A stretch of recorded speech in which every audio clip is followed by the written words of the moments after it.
Yep, so we're now recording.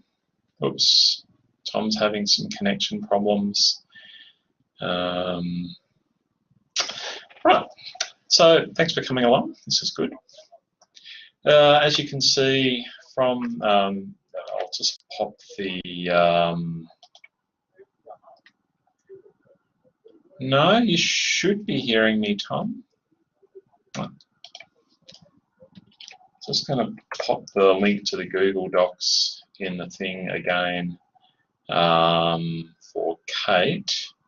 All right, so last meeting we there was a couple of action items identified. Some of them got done, some of them didn't. I have to confess this last few weeks has been fairly busy for me. I've been moving house, I've had no internet, took a week of leave, and I imagine everyone else is probably in the same boat. But I managed to cram in a whole bunch of stuff this morning in preparation for the meeting, so at least some of the things on the notes would be green. So 2 weeks ago, if you made it, we had a pretty great webinar on digital capabilities. So thanks, Oriel. I believe you were involved in presenting one of those sessions. I've updated the sign-in page on the Moodle cloud site, just so that it's a little bit clearer that this is part of Ascolite and your data will be shared. Your basic data, name, address, and whether you're an Ascolite member or not will be shared with Ascolite. Added a field to the profile section so that people can add information about any current projects or recent projects that they're involved in. It's been really good to see in the discussion forums as well, people have started talking about different projects that they're working on. So we'll come back to some of those things in a little while. Now, you may not remember agreeing to this, Wendy, but you sort of flagged the idea of giving a little update on the virtual connection sessions at the OLC Innovation Conference. Are you happy to do that? Hi, everyone. I can give a brief now, and then we also talked about doing the webinar in 2 weeks. So basically, yeah, it was a very busy time, and my virtual participation, I might as well share video while I'm doing this with a small group. So my virtual participation in OLC was in 3 phases, and the first phase was access to the virtual streaming, which you actually had to pay for. So there was, excuse me, turn that down. So the virtual streaming was, there was so many sessions, like there were an incredible array of sessions. It wasn't just like 3 or 4, there was something like 30 or 40 to choose from each day of the conference. And they were all overnight because of the time zone difference. So I only joined a couple, and the reason why I joined a few of those sessions was because it was being facilitated. So there was a chat session for each of the live streaming, but in the 2 that I joined on the first day, there was not many other people in the room, so I'd say mixed results there, depending on the moderator and who the moderator was and what the agreement was, I think, in the streaming. The second way that I joined the conference was through Virtually Connecting, and that's a volunteer organisation that organises Google Hangouts with keynote speakers, etc. So that was a really good experience. And then the third way that I joined was through one of the sessions called Conversations That Work, which was inviting people into a workshop to participate via a Coupbe. Do you know what a Coupbe is, Colin? Is it like a Pecha Kucha, or is it different? No, this is a machine. So it's Biorobotics. Forgotten the company name for a minute there, but it's a robotic arm that holds an iPad that can be remotely controlled.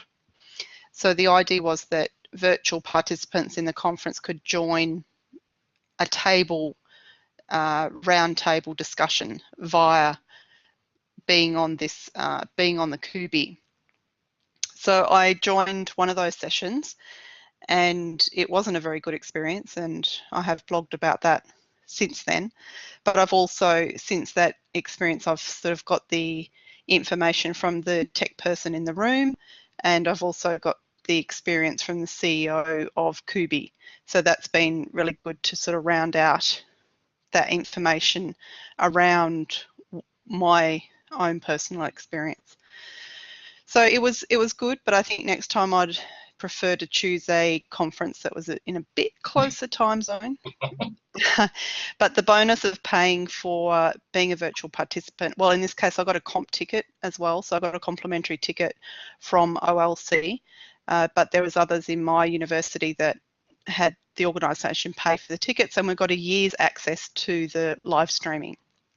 So that's going to be really good to dip into. Yeah, Revolve Robotics. They're also a reseller for Zoom, Zoom.us, which is combined with the Coupbes to manage that technology. Okay. So that's what I'll be giving more detail on in 2 weeks. Great. In terms of the actual content that they covered, was there anything notable that you sort of feel you learned? Nothing outstanding. You know, a lot of similar sort of things that I do read about on the pedagogy side.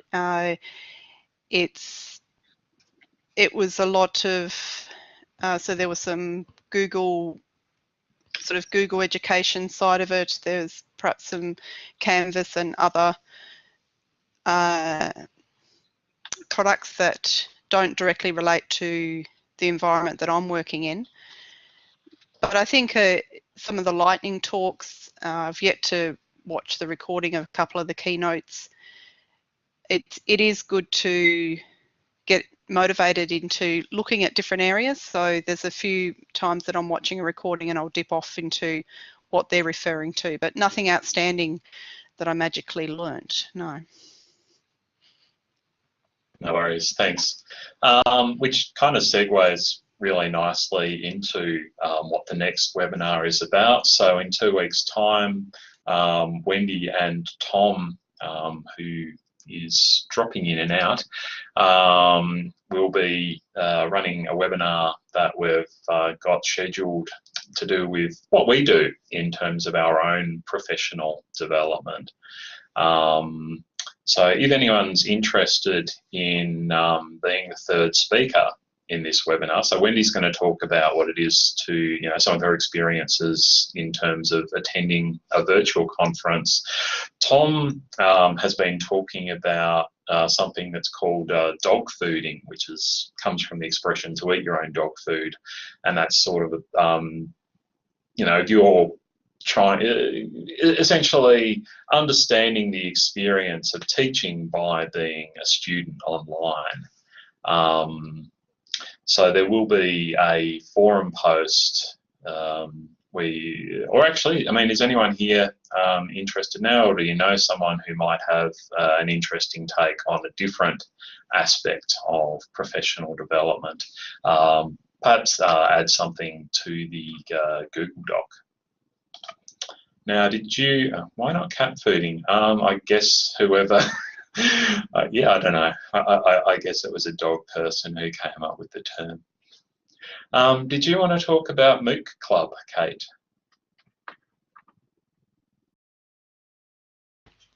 Okay, it's working. All right. There we go. Hello. Hi, people. Yeah, thanks to, I guess it's been a bit of a slow start. There's been a couple of people interested. And yeah, I've seen like Sue mention a couple of things, a couple other people mention a couple of things. There's, I think Kahiwa was keen, and then with Easter, it's all gotten a bit, you know, it's just other stuff's gotten in the way at the moment. So there is one for The second MOOC installment in the Alt-C pairing of MOOCs related to CMALT is happening in May. That's already listed in the MOOC section. So if you're interested in that and you have some preferred ways of engaging in MOOC Club, I mean, I tend to use Twitter regularly, but I understand that not everybody uses Twitter or wants to use Twitter as a place to engage. So I'm happy to take recommendations. If we want to do something that's maybe like a half-hour, 1 hour thing like we do here that's informal and we just organise a time where people can choose to rock up or not, then maybe that's the easiest, and we can maybe keep that also as a live tweet option at the same time, and people can just choose whether they want to be kind of synchronous or asynchronous. Maybe that's the easiest way to go. So if people have preferences, let me know and feel free to put them in the discussion board. Otherwise, maybe I'll just, if I don't hear anything, I'll just start something, because otherwise nothing will ever happen. So, but yes, happy for other people to be as engaged or as willing to take on that piece of work as much or as little as they want, because I don't have to run everything. Cool. All right, that's great. Thanks, Kate. I've started adding notes to the Google Doc, but maybe if you want to flesh that out and make it seem a little bit more sensible, that would be fantastic.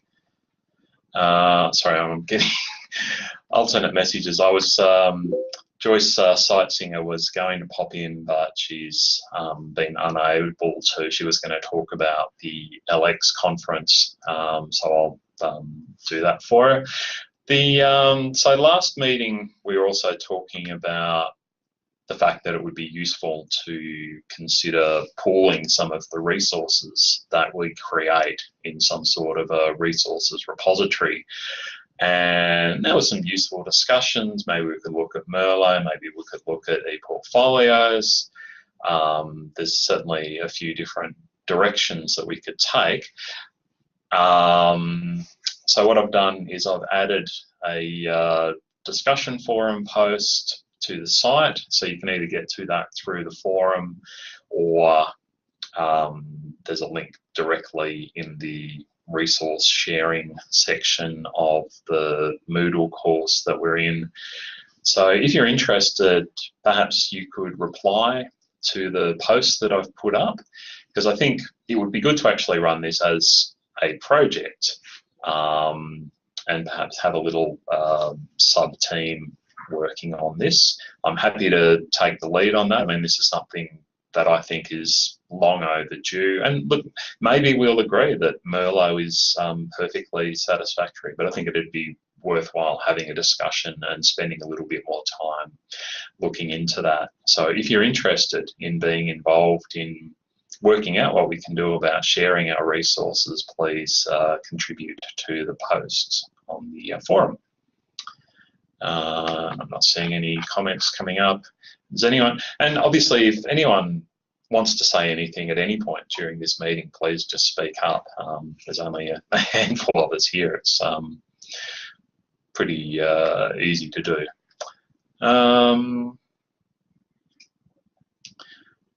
Hey, Tom has sound on his fourth attempt. Hopefully it'll hang on. Maybe I'll turn my video off. Maybe that's part of one of our challenges if we're having some networking issues. So, oh yeah, so following on from the resources repository, one of the things we also discussed last week was sort of having a better sense of people's skills and interests. So just a reminder, there is an option to add this kind of information into the profile section of the Moodle site. So if you just want to spend 5 minutes and add some tags that describe the things that you're interested in or the things that you've got some skills in, then progressively we'll be able to say, I want to know a bit more about video. Who in this group has an interest in video? And then you click the video tag and off you go. It's me talking about all things. So as I mentioned, there's, for the people who don't know her, Joyce Sightsinger is, she's been doing a lot of work in what they call LX design, so learner experience, so kind of a crossover between user experience and learning design. She's involved in putting on a virtual conference, so maybe she'd actually be interested in some feedback about your experiences, Wendy, just in, you know, what works and what doesn't. Well, the good news is that for TEL advisors, there's a 10% discount if you're interested in attending. I think it's about $85 US. That's a good idea. It's I think it's mid-May, Kate. So Joyce has put something up in the discussion forum. I think it's in the section about plug your thing, plug your event. But yeah, putting it up in the calendar would be a good idea. So yeah, so it comes out to about $76 US, and don't ask me to convert that in my head because I don't know what the exchange rate is. No face-to-face, no. Yeah, it's purely virtual, but presumably it will be at a slightly more reasonable time. So yeah. Now, one of the things that we've been trying to do when we've been, let's see, well, there's a website about the LX conference. I guess there'll be more information there about whether it's only synchronous or not. I mean, if she's charging US dollars, I would assume they're all, you know, sort of aiming for an international audience. But yeah, if you jump onto the website, there'll be definitely that information there. As I say, so during the webinars, one of the things we've been doing is sort of live tweeting that as well.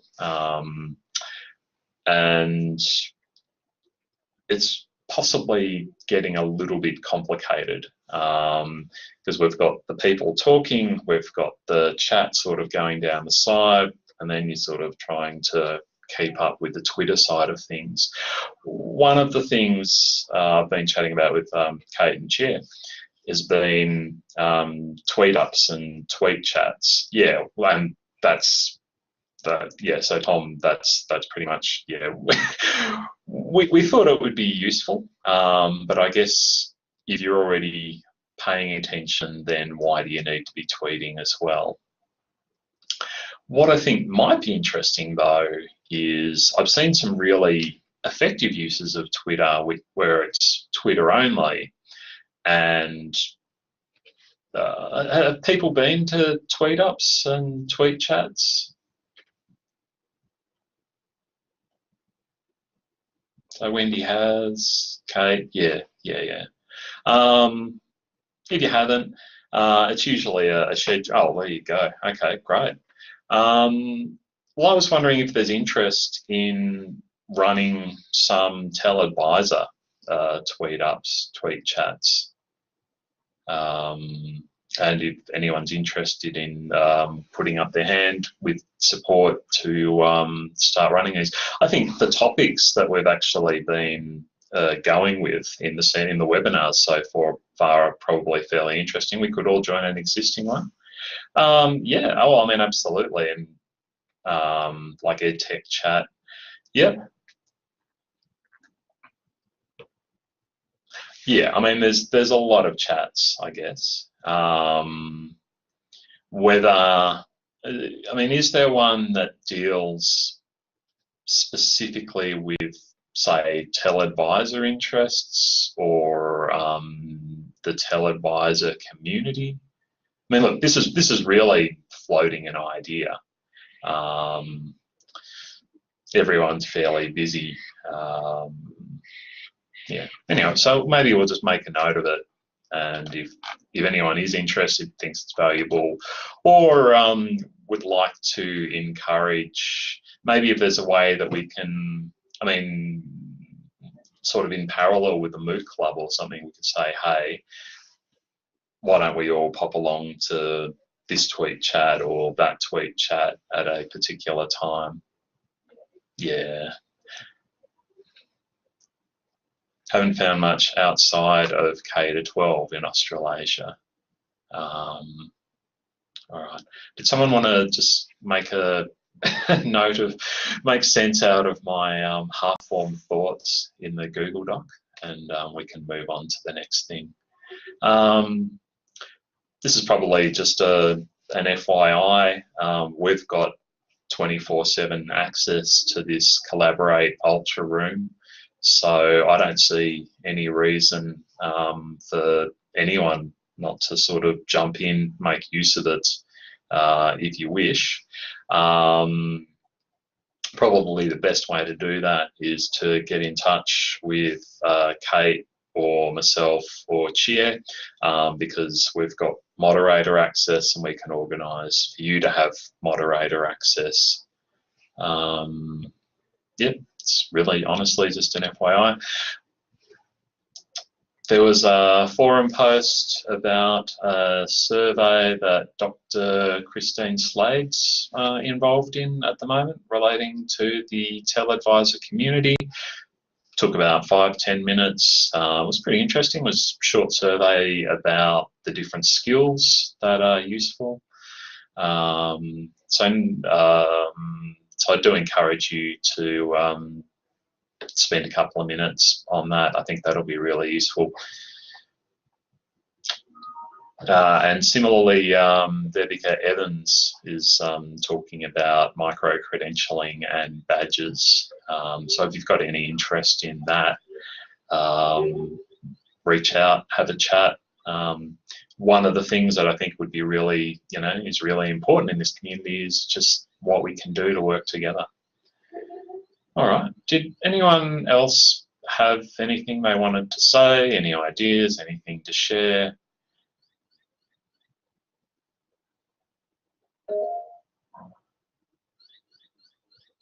Please just pipe up. Well, let's see. First of all, is the audio working? Yes, I can hear you. Oh, this is a pleasant change. It's Tom Worthington here. I've just been talking to Tim Turner, chair of the Canberra branch of the Australian Computer Society. The ACS is thinking about how it runs professional development activities, and I mentioned webinars and he got all excited. So I'm trying to see how to have a format that will work for the Computer Society. Curiously, being the professional body for computing, the Computer Society doesn't make very effective use of computers. So I'm hoping to be trying out some of this. They actually ran one yesterday using Zoom, which had an American in Silicon Valley talking. But because it was Zoom, I couldn't manage to actually type any text messages in, answer any of the polls or do anything, which was interesting. So I just thought I'd mention we might send out an invite if we have an ACS Canberra education special interest group webinar to invite some people along who maybe are more experienced in this. That sounds great.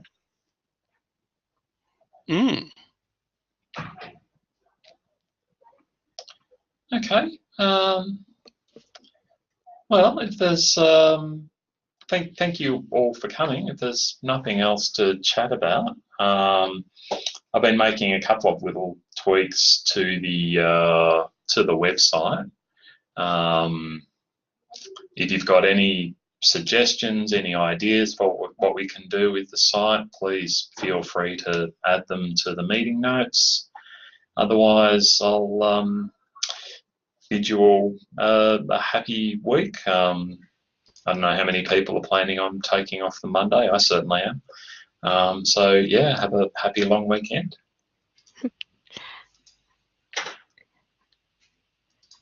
Just sorry, Colin. I guess just a quick note, if there are, because I know that sometimes things get lost in the discussion forum, so I've just put in Joyce Sightseers LX conference in the events calendar. If I might try and do the same with some of the MOOCs.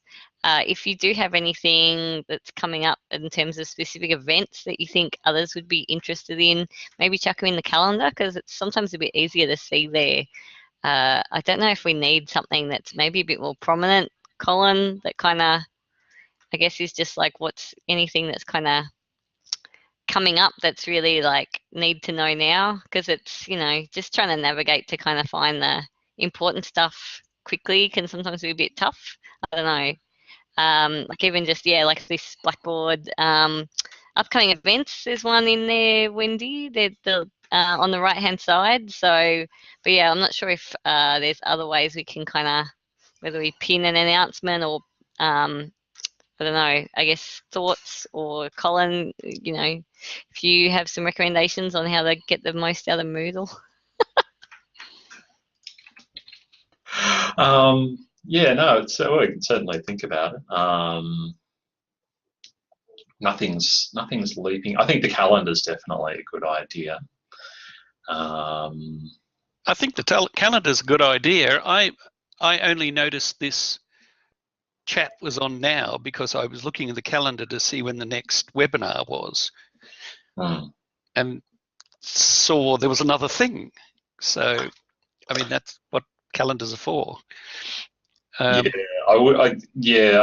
this has been a little bit of a busy week. I was going to send out a message to everyone earlier, just a reminder. I tweeted something. It wasn't meant as a criticism. I was just pointing out that calendars are useful because, and I mean, we always have the problem of getting lost in complicated, you know, online information thingies. And I guess that'd be good if we just put things in that are on. And it's always good when there are things in the calendar.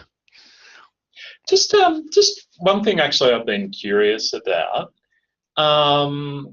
When something gets posted to the discussion forum, do people get individual notifications? Do you get a digest every day? Do you get no notifications whatsoever? Can these recordings be available in MP3 format? I suppose so. Yeah, I think we could do that. To answer your question, sorry, Tom, go ahead. Well, I was just going to say you get, I think by default you get individual copies of postings, but I routinely go into the Moodle system and set it to a digest format so I don't get overwhelmed, especially when they start getting mixed up in between all the university course ones. Yeah, I didn't subscribe to the diary format, but I can subscribe to an individual forum. So there's some things that I do get notified for and some things I don't. I guess I'm just trying to figure out what the best way is to be communicating to people. And yeah, the last thing I want is, 50 emails, although I haven't actually been in and changed the settings on the discussion forum yet. But yeah, it's yeah. Okay, well, I'll look at, I mean, we just get the recordings as MP4s, so stripping the audio out shouldn't be any problem, and we can make that available, Sue. So, oh no, sorry, that was Wendy. Yep, happy to do that. All right, was there anything else people wanted to share? Could I ask an existential question? This is a forum for TEL edvisors. I'm never really sure whether I'm one of those or not. Is there is there a clear distinction between higher education teachers and people who advise them on how to do tech stuff? There's probably some level of distinction, but I think we're fairly inclusive. And One of the things that I've particularly been interested in, and we're sort of trying to work out a webinar about this, is what they call the third space.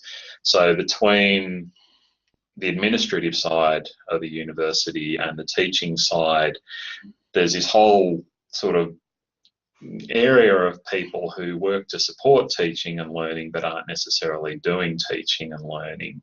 And so some of the and that can be occupied both by academics and professional staff, and how the third space people work with lecturers, and what can be done, particularly in terms of fostering collaboration, I think is one of the issues I'd certainly like us to be exploring just personally.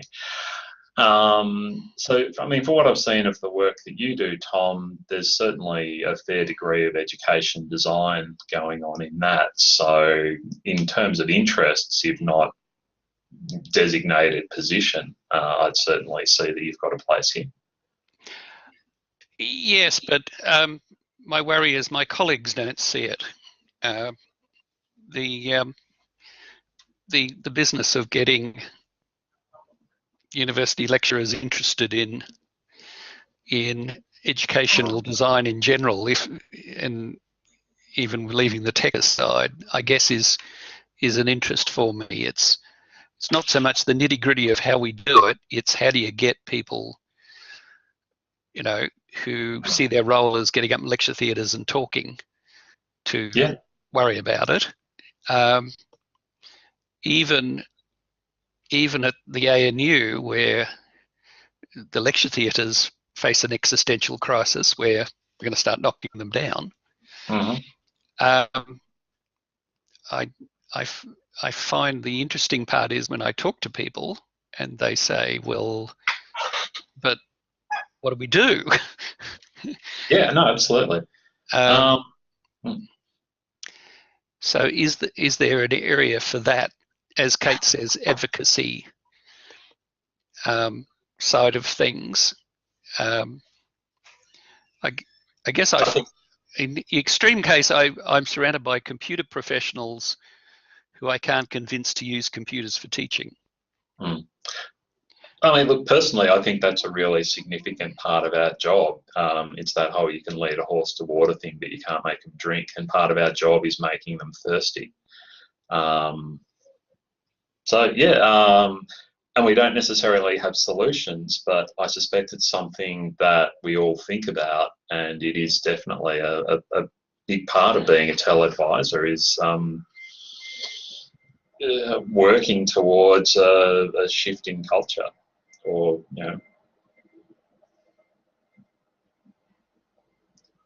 I guess if it was easy, they wouldn't need us experts. Yep. But that's all right. It sort of gives me a certain degree of job security. So. Yes. But yeah, no, this is definitely a major topic, and I think it's definitely one of the things that we're working towards, and one of the aims I had for this group was advocacy and raising the profile and the understanding of what people in this area do and why education design and just thinking about teaching is important. So, I think that is why we're here. Well, I guess that since we're on this topic, then do we have industrial trainers in this as well? When I go to Sydney, there's one group of sort of school academic educators I go to, and then 300 meters down the road, I go to one which is people in industry doing vocational or even sort of, workplace type training. And it's quite curious because they have the same sorts of conversations about using the same products even, but they don't talk to each other. And I wonder if there's people around the place that, I mean, there's the TAFE sector who do their own thing, but is there any overlap? I mean, if you go to a Moodle event, you'll see people from different sectors, but yeah, well, and Wendy's from VET. I worked in VET for more than a decade. We do have a few members from the VET sector, and I don't think, I mean, cultural differences aside between higher education and VET, I think the work that we do is exactly the same. Yeah, but don't say that at a university. No, I've learnt not to say that. But I mean, look, to be perfectly honest. So Colin, can I just correct you there? It's Wendy. I don't say I'm from VET, and I don't say I'm from higher ed, and I don't say I'm from research, because I think, as Sue said, Charles Darwin University is a dual sector uni, and the research arms, for example, have connection to ANU and other places. But for me, as a learning technologist, that's the label that I use. I talk to people about TEL, and I don't care really what they're teaching in a way. Yeah, that sounds pretty reasonable to me. I've just thought of a great title: Show and Tell.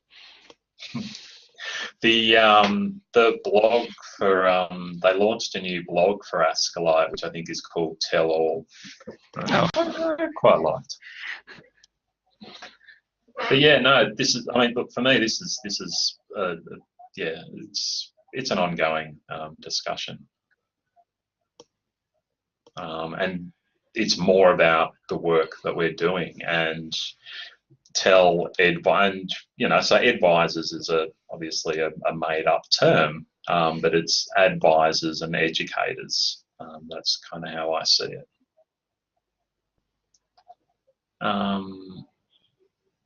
So I don't know. I feel like we're all on the same page.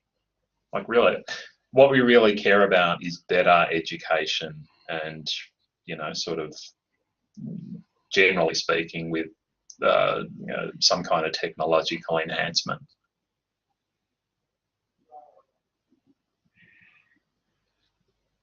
Yes, sounds good. Was there anything else?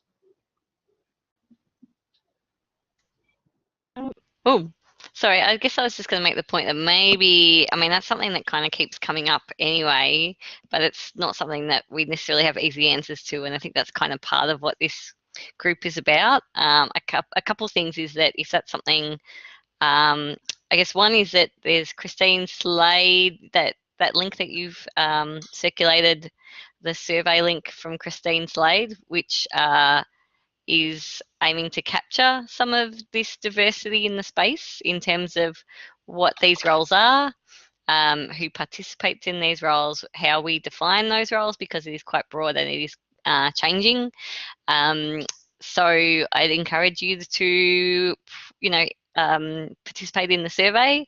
I think we're planning to maybe look at, because it's something that comes up quite a bit, looking at maybe a further webinar around this, so that will allow for more discussion as well, because I think it's one of those things that will just keep coming up, and because some of these roles are quite new, they're still evolving, and they're probably going to continue evolving for a long time, because technology changes pretty rapidly as well, and the ways in which education institutions are changing is, we're in kind of a shifting environment at the moment. So I kind of like the fact that things aren't too locked down. I'd probably be bored if I was in something that was too prescribed all the time. But yeah, I think guess I'm just noting that it's a chance where this group, part of what this group is aiming to do is to help us, those of us who work in this space, come to a bit of a shared understanding as to how we see the space and our role, and trying to advocate for others to understand that role, or to recognise, what we do, and come to shared understandings and shared collaborative ways of working across institutions and sectors.